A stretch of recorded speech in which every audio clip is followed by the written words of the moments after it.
Tu sais, moi, une fois, j'étais convoqué, on m'a dit, pourquoi vous dites à vos salariés de mettre un seul fromage dans le kebab? Et je dis, monsieur le commissaire, pourquoi vous n'allez pas voir le patron de McDonald's? Il y a la moitié du cheddar dans un fiche. Et je dis, en fait, vous m'auditionnez pour ça. Ouais. Et vous auditionnez 10 collaborateurs. Par contre, quand on se fait cambrioler un restaurant, vous ne venez Il n'y a pas. plus personne, ouais, c'est Donc, clair. donc la justice devient illogique. Ouais. L'administration fiscale devient illogique. Tout devient illogique. Quand un pays devient illogique, il faut partir vers des pays logiques. Ouais, C'est tout. clairement. La première année que j'ai ouvert, j'ai eu 7 contrôles. Et dans ces 7 contrôles, mis à part le contrôle fiscal, j'ai eu l'hygiène, j'ai eu la répression des fraudes. Je les ai tous eu, les gendarmes qui viennent bloquer à 18h, 19h pendant que je travaillais pour me dire là, vous arrêtez tout, c'est qui vos salariés, ils travaillent depuis quand, etc. J'ai vraiment tout eu. Et une fois, j'ai eu une dame qui est venue à 12h30, plein service, qui est venue vérifier ce qu'on faisait. Elle est venue, elle a pris le menu. Elle a dit, ah, donc là, il y a une pizza avec de la vache qui rit. Montrez-moi la vache qui rit. Ouais, bien sûr. Je lui ai montré la vache qui rit. Ah, ok, je vous laisse tranquille. Le Nutella, faites-moi voir le Nutella. Nutella, ah, c'est la vraie marque à Nutella, d'accord. Et quand elle est arrivée au jambon, donc moi, j'avais pas mis jambon de dinde, j'ai mis jambon. Ouais. Et là, elle m'a dit, ah, vous voulez, on va jouer. Vous voulez jouer en mentionnant seulement un jambon Bien sûr. et pas jambon de dinde.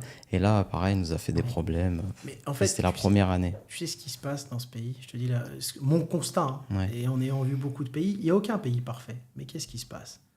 Les fonctionnaires ont oublié que c'est les entrepreneurs qui prennent tous les risques, qui créent de l'emploi. Quand tu crées de l'emploi, tes employés et toi allons payer de l'impôt. Vous allez payer de l'impôt pour payer les fonctionnaires. Yes. Sauf qu'à un moment donné, tous les entrepreneurs de talent partent. Il n'y aura plus de création d'emplois.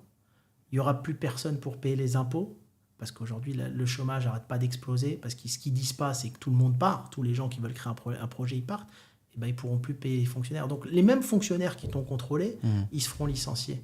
Tous les ans, ils sont en train de licencier plein de fonctionnaires. Mais ça, ils l'oublient. Ouais.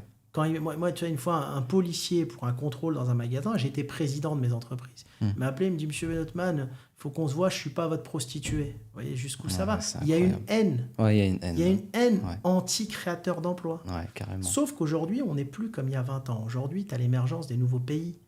Tu as Dubaï, il y a le Maroc qui se développe très bien. Il y a d'autres pays en Asie. Il y a le choix aujourd'hui.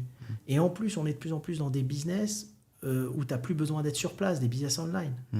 C'est ça la force. Moi, ce que je dis vraiment aux nouveaux entrepreneurs, nouvelle génération, il faut créer que des trucs en ligne. Il ne faut plus être des trucs en ligne où ça nécessite le moins de personnel possible. Exactement, ouais. Faut automatiser au maximum ce qu'on fait. On peut ouvrir des commerces physiques, mais tout en automatisant au maximum pour avoir le moins de...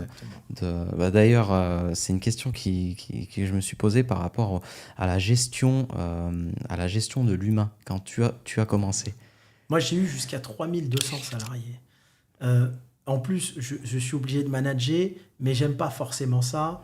Je suis plus dans la création que dans le management, mais c'est très, très difficile. Alors, j'avais des bons bras droits. Il faut avoir des gens de confiance, de compétence, et il faut la loyauté. La loyauté, elle est limite plus importante que la compétence. La compétence, elle s'acquiert, la loyauté, non. Et après, j'avais ces gens-là qui géraient au quotidien les restos, mais c'est très compliqué. De toute façon, tu es tenu par les salariés. Tu payes 3 jours en retard un salarié, il va aller au prud'homme, il va gagner 25 000 euros. Enfin, tu es obligé de suivre, il y a beaucoup de paperasserie. C'est un pays d'administration, de loi. Donc, tu vas mettre beaucoup de gens dans les bureaux. Et en fait, le bénéfice de tes magasins, il est absorbé par le siège. Yes. C'est le support qui voilà, parce qu'il te faut limite une personne tous les 3 restaurants pour contrôler. Ouais, donc l'humain, pour toi, ça a été quelque chose d'assez compliqué à gérer. Je pense que c'est compliqué pour tout le C'est monde. le plus compliqué, tu penses, dans la... Et aujourd'hui, dans mes nouveaux business, tu vois, que je crée, j'essaye d'éviter l'humain. De mettre tu vois, le moins de... voilà. Je travaille plus avec un rôle d'actionnaire.